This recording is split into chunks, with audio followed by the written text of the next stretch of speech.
Magandang araw po. Ituloy natin yung nasimula natin doon sa retaining wall. Yung part 1, naggawa tayo ng calculation, may analysis tayo. Then, nag-arrive tayo doon sa maximum bending moment using earthquake load at saka yung isa, yung soil pressure. Ngayon, babakalan natin. Yun yung pinangako natin. Ito na yung part 2. Pero bago tayo magsimula, kung pwede po sana, lalo na yung mga bagong viewers natin, paki-hit nyo na lang yung notification bell. Every Wednesday, meron tayong bagong video. Abangan po nyo, no? At sana kung may mga request kayo, pakisabi nyo na rin sa YouTube channel natin para magawa natin ang video. Dyan, sa inyo po ako kumukuha ng mga ideas kung ano yung i-video natin. So, doon tayo sa learning studio. Kita tayo ron. Ito na yung calculation natin. Check muna natin ang thickness ng stem. Data from part 1, moment ultimate equals 22.47 kN meter. Kung gusto nyo pong reviewin, balikan yung part 1 para makarelate kayo kung saan galing yan. Doon po natin kinuha. No?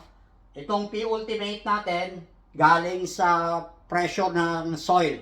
May calculation tayo dyan. So, maaaring magtaka kayo bakit magkapareho. Kasi 1 meter yung lever arm. Na-compute natin yung moment ultimate multiply by 1 meter. Dahil 1/3 siya, yung triangle yung loadings, 3 meters yung height, kaya ang lever arm is 1 meter. Kaya pareho. Design of stem thickness. Ito yung flexure formula. Pakitingin nyo lang po, I-substitute natin yung mga data na gagamitin natin, yung mga constants. Yung strength ng concrete is 21 MPa. FY, yung bakal o yung rebars is 276, gagamitin ko. Sinulat ko na rin dito yung 1 meter strip, 1,000 mm kasi hinihingi doon. And then yung rho, yung ratio equals rho multiply by FY over F prime C. Direct substitution lahat. Nakuha ko yung value na rho which is 0.005. Ipasok natin lahat dyan.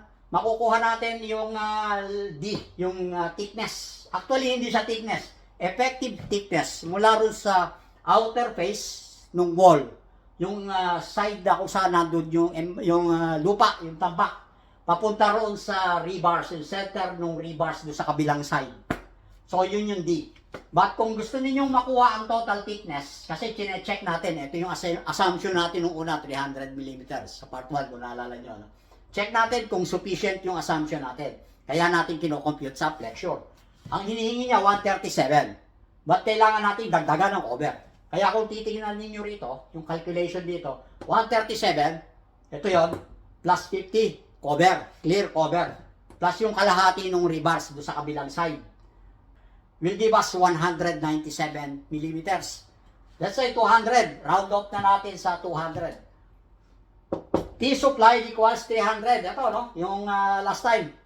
Ang na-compute natin is only 200. Meaning yung assumption natin nung part 1 is safe. Ngayon, bakalan natin. Lagyan natin ng bakal. Gusto natin malaman kung anong size at saka yung spacing. So bago tayo makapag-proceed sa reinforcing bars calculation, check muna natin yung ultimate shear, yung resistance.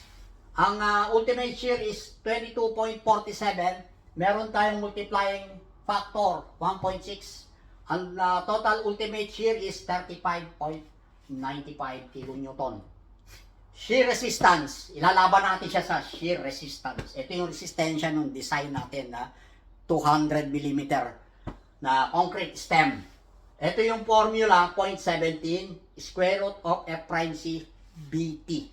Galing sa ACI 318. Yung B, ano yan? Yan yung 1,000 mm strip. Yung thickness, 200. Kung mapasin nyo rito, meron akong plus, may dinagdag ako. Nilagay ko yung resistance ng bakal kasi katulong siya na magre-resist ng shear. 20 mm yung bakal, 314 multiply by 276 yung strength ng rebar. Ang total shear resistance nung design natin is 674 kN per meter, per meter strip. But sabi ng code, Vn o V nominal is equals to V ultimate divided by 0.85. Ko-compare natin ito, yung shear resistance doon sa shear nominal na requirement. Ang nakuha natin, in-apply natin yung 35 ito. Divide by 0.85. Meron pa siyang reduction factor. Lumabas is 42. 42 kilonewton. So, yun lang ang hinihingi niya. Pero ang capacity ng design natin is 674. Hindi safe yung design natin. AS equals rho BD. Gagamitin pa rin natin yung value ng rho as 0.005 multiplied by 1,000 multiplied by 197.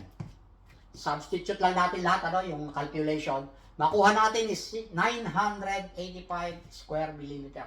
Requirement ng bakal per 1 meter stick. If we are using 16 millimeter diameter, it has a cross-sectional area of 200 square millimeter. Yung 16 mm. Pag divide natin yung 985 by 200, malalaman natin kung ilang piraso. Subukan nyo, 985 divide by 200, bibigay sa inyo is 5 pieces. 1,000 divide by 5 will give us 200 millimeter on center. Ito yung vertical spacing ng main reinforcement natin dun sa stem. Ngayon, ang tanong, saan yung main reinforcement? Dito po sa baba, may din-drawing ako, no? Kung makikita niyo dito sa baba. Yung main reinforcement natin, itong 16 mm diameter with a spacing of 200 mm on center. Nandoon siya sa side na kung saan nandoon yung lupa. Kasi yung bending going that way, itinutulak siya ng lupa. Kaya nire-resist niya. Inire-resist niya yung bending. Kaya nandoon yung main bars. Ito, hinighlight natin, yung red, yung vertical. Sa bottom o sa base, ganun din. Ang main bars naman, nandoon naman sa top. Kasi yung bending niya is, papunta ron, negative, Negative. Dito, negative din. Kaya ang main bars natin, itinatabi natin kung saan ang gagaling yung source ng bending. Ito po, huwag kayo magkakapalit. Huwag po din yung mapagpapalit yung bakal. Yan ang, ganyan ang orientation. Ayan, tamang pagle-layout ng bakal ng main reinforcement for cantilever retaining wall. Ituloy natin. Sabi ko, design required embedment. Ito pa yung isang importante. Na-design mo na nga yung size ng bakal, yung requirement, plus yung spacing. Ang tanong na susunod, gaano kalalim yung embedment para masabi mong safe, hindi siya mahugot. Meron tayong formula, sabi ko, LDH equals 100 dB Fy divided by 414 divided by quantity 1 over F prime C. Direct substitution ulit. Galing to sa NSCP. That gives us 232 mm. Sabi ko dito, with standard hook. Doon sa dulo, ibebend mo. Pag sinabi nating standard hook, check nyo sa NSCP, 12 bar diameter. Kung gumamit ka ng 16 mm, multiply by 12, makukuha mo kung gaano kahaba yung bend. Yung hook doon sa dulo. But ang sinasabi nating LDH, mula ron sa top ng base, ng footing, papunta ron sa ilalim, kung saan tayo magbe-bend ng bakal. Yun yung tinatawag nating LDH. Ang hinihingi niya is 232 mm. Kung gagamit tayo ng 300 mm thickness ng base, natural, pasok yung ating LDH. Pakicheck nyo lang po, Baka nagkamali ako, pero sa tingin ko, pasok siya, kahit lagyan pa natin ng cover.